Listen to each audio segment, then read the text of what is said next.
All right, let's just go backwards first a little bit.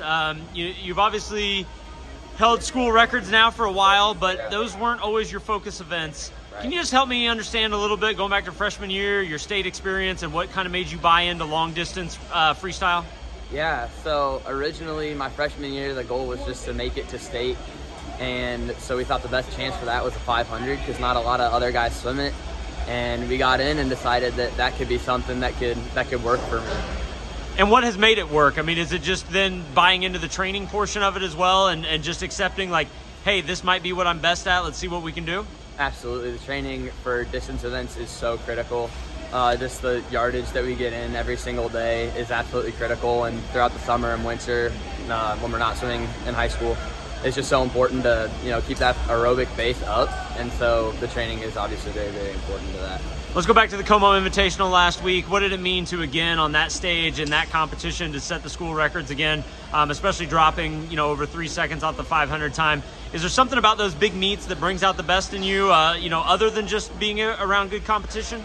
Absolutely. We got a little bit of rest going into Como, which was really, really nice.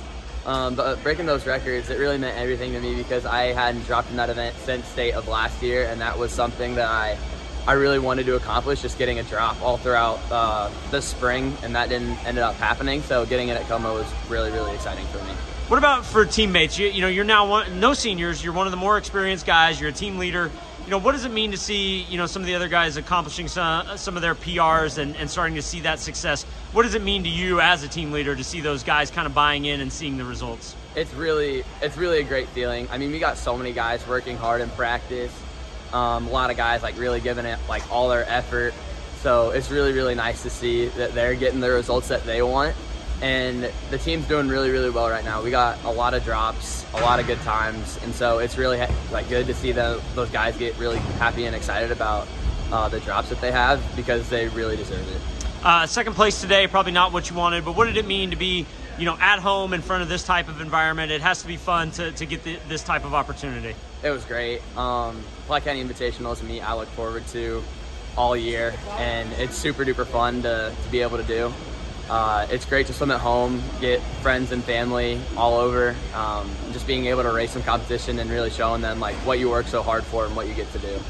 You guys know what's ahead of you, but I'm sure you're not trying to put too much pressure on yourself, but at the same time, even with the smaller group, do you feel like you guys can accomplish some things at conference and at state, and are you excited about now being kind of that leader going into these meets? Absolutely. Conference is looking really, really good for our team right now.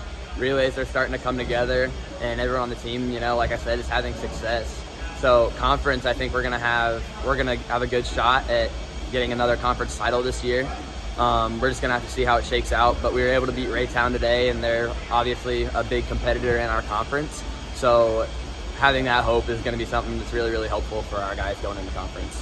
Last question here is that, again, you don't necessarily have a ton of experience, and so now you have to focus on what it is that you do best, which is going to be the freestyle probably the rest of the way. Still good to get a result like you did in the backstroke and to see some results there? Yeah, for sure. We knew that today probably wasn't going to be a day where we would have a drop in the 500, 200 coming right off of Como. So, and with the meets we have left, we thought today would be a good time to do those events just to get a feel for it and see where we're at. And it'd probably be the last time I swim those events this year. So being able to go up and put up some decent times was really exciting.